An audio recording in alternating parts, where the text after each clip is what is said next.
BJD star ପ୍ରଚାରକ V K Pandian ଟାଙ୍ଗୀରେ ପହଞ୍ଚି ଦଳୀୟ ପ୍ରାର୍ଥୀଙ୍କ ପାଇଁ ପ୍ରଚାର କରିଥିଲେ। ଖୋର୍ଦ୍ଧା ଜିଲ୍ଲା ତଥା ଖୋର୍ଦ୍ଧା ନିର୍ବାଚନ ମଣ୍ଡଳୀର ଟାଙ୍ଗୀ ଚିଲିକା ଷ୍ଟାଡିୟମରେ ଅନୁଷ୍ଠିତ ହୋଇଥିଲା ବିଜେଡିର ନିର୍ବାଚନ ସଭା। ଏହି ସଭାରେ ଦଳୀୟ ପ୍ରାର୍ଥୀଙ୍କ ପାଇଁ କ୍ୟାମ୍ପେନିଂ କରିଛନ୍ତି ବିଜେଡିର ଷ୍ଟାର ପ୍ରଚାରକ ଭିକେ ପାଣ୍ଡିଆନ୍। ଖୋର୍ଦ୍ଧା ନିର୍ବାଚନ ମଣ୍ଡଳୀର ବିଜେଡିର ବିଧାନସଭା ପ୍ରାର୍ଥୀ ରାଜେନ୍ଦ୍ର କୁମାର ସାହୁ ଓ ଭୁବନେଶ୍ୱର ଲୋକସଭା ପ୍ରାର୍ଥୀ ମନ୍ମଥ ରାଉତରାୟଙ୍କ ପାଇଁ ପ୍ରଚାର କରିବା ସହିତ ଭୋଟରଙ୍କଠାରୁ ଭୋଟ ଭିକ୍ଷା କରିଛନ୍ତି ବିଜେଡିର ଷ୍ଟାର ପ୍ରଚାରକ ତଥା 5T ଅଧ୍ୟକ୍ଷ ଭିକେ ପାଣ୍ଡିଆନ୍। ଟାଙ୍ଗୀ ଚିଲିକା ଷ୍ଟାଡିୟମରେ ଆୟୋଜିତ ବିଜେଡି ନିର୍ବାଚନୀ ସଭାରେ ଭୋଟରଙ୍କୁ ଉଦ୍ବୋଧନ ଦେବା ସହିତ ବିଜେଡି ଦଳର ଦଳୀୟ ପ୍ରାର୍ଥୀଙ୍କୁ ଅଧିକ ମତଦାନ ପାଇଁ ଭୋଟରଙ୍କ ମତାମତ ଓ ଆଶୀର୍ବାଦ ନେଇଛନ୍ତି ବିଜେଡିର ଷ୍ଟାର ପ୍ରଚାରକ ତଥା 5T ଅଧ୍ୟକ୍ଷ ଭିକେ ପାଣ୍ଡିଆନଙ୍କ ସଭାରେ ଆଜି ମୋ ଦୁର୍ଗାପୁର ପଞ୍ଚାୟତର ଯିଏକି ପ୍ରଦୀପ ନାୟକ ଏବଂ ତାଙ୍କର 200 କର୍ମୀ ଆଜି ସେ ଯୋଗଦାନ କରିଥିବାରୁ ମୁଁ ତାଙ୍କୁ ମଧ୍ୟ ଧନ୍ୟବାଦ ଜଣାଉଛି। ଏବଂ ତାଙ୍କୁ ମୁଁ ପଚାରିଥିଲି ଯେ ତମେ କାହିଁ ସେ ଦଳକୁ ଛାଡ଼ିବା। ସେ କହିଲେ ଯେଉଁ ଅପରାଜିତା ମାଡାମ ଏଠି ଅଛନ୍ତି କୌଣସି କାମରେ ନୁହେଁ, ଖାଲି ଲୋକଙ୍କୁ ପରିଚାଳନା କରନ୍ତି। କାହିଁକିନା ରଣ ବିଜୁଳି ଭଳିଆ ଲୋକଙ୍କୁ ଏଠି ଟିକେଟ ଦେଇ ଆମେ ଜାଣିସାରିଛୁ ବିଜେପି ଏଠି 20,000 ବି ଭୋଟ ପାଇବନି। ମୁଁ ଦୃଢ଼ ପ୍ରତିଶ୍ରୁତି ଆପଣମାନଙ୍କୁ ଦଉଛି ବିଜୁ ଜନତା ଦଳ ଯୋଡ଼ି ସଂଖ୍ୟାରେ ଲକ୍ଷାଧିକ ଭୋଟରେ ଏଠୁ ବିଜୟ କରିବ ଏବଂ ବେଗୁନିଆ ବୋଲଗଡ଼ ପାର୍ଟିର ଇତିହାସ ରଚିବ। ये एक निर्वाचन सभा ये बेगुनिया बोलगड़ माटी हूँ स्वाभिमान माटी से स्वाभिमान माटी को बजाय रखा आज यह कार्यक्रम एठारे निश्चित भाव में विजु जनता दल गोटे बड़ इतिहास सृष्टि कर सारा ओडिशा रे। तेणुक आमे खुशी जदि न हो पारिबा मर्माहत भी हवानी आम निश्चित भाव में बहु संख्या भोटे विजय हो आशा प्रकाश कर। खुर्दा माटी काइको मैंने जेहेतु से बहुत आशावादी अच्छा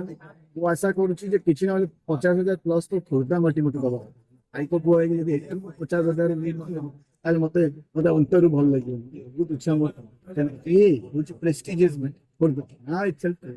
पूरा पूरा ओडिशा जाक राज्य जाक ओडिशा के मुद्दा को पाखे पहुंचे कौन मुद्दा रखे तो 24 वर्ष से 24 वर्ष से योजना विभिन्न प्रकार चाषी सुविधा विभिन्न प्रकार मेडिकल सुविधा विजु स्वास्थ्य कल्याण कार्ड आज का डेट रे प्रोजेक्ट ये पूरा दुनिया मानुची डिजास्टर मैनेजमेंट रे नंबर 1 लिंगराज मंदिर एक्ट विरोध जो मैंने काम कर छाड़ू ना गोड़े गोड़े कौन कर शब्द बेगुनिया बोलगड़ निर्वाचन मंडल एक निर्वाचन सभा थिला विजु जनता दल एक निर्वाचन सभा थिला आम गहन आज 5T अध्यक्ष भिके पांडियान सार उपस्थित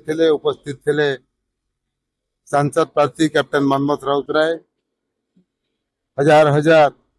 विजु प्रेमी बंधु माने माँ माने मौसी माने